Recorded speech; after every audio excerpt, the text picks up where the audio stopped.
Lucio Anneo Séneca es uno de los filósofos más importantes y conocidos de la época del Imperio Romano.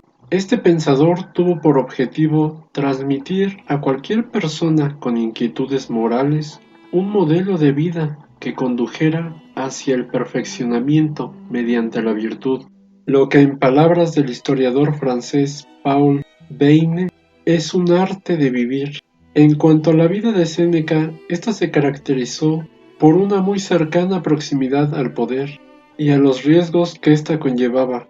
Este filósofo nació en la Córdoba romana en el año 4 a.C., hijo del retórico del mismo nombre, mejor conocido como Séneca el Viejo. Desde muy joven recibió una amplia educación. Ejercerá como abogado, después de cursar estudios de retórica y filosofía en Roma, donde es profundamente influido por las enseñanzas de los estoicos. En el año 49 después de Cristo, Séneca se convirtió en pretor y es designado tutor de Nerón. Hacia el año 62, Séneca pierde su influencia sobre el emperador. Después de la muerte de Agripina, Nerón se entregó a toda clase de excesos y pronto mostró desapego hacia su maestro. En el año 65 se vio involucrado en una conspiración para asesinar a Nerón. Por orden del emperador, se suicidó en el año 65 después de Cristo. Entre los siglos II y I a.C., la cultura griega penetra en Roma con mayor fuerza, y una corriente filosófica que impregnará a Roma es el estoicismo, cuya finalidad es una vida feliz. Pero es preciso hacer una muy breve distinción entre las distintas corrientes filosóficas, cuyo origen es la Grecia clásica y helenística, y que tienen por finalidad la vida feliz.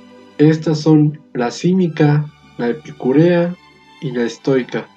La cínica, cuyo nombre deriva del gimnasio Cinosargo, en el que su fundador, Antístenes de Atenas, impartía sus enseñanzas, se basaba en la certeza de que sólo rehuyendo las convenciones sociales y siguiendo los acordes de la naturaleza, el ser humano puede llegar a ser feliz. Por otro lado, fundado en el siglo IV a.C. por Epicuro de Samos, el epicureísmo, en cambio, ensalzaba la búsqueda del placer, aunque entendiendo como la ausencia del dolor y perturbación, no como exceso de apetitos varios.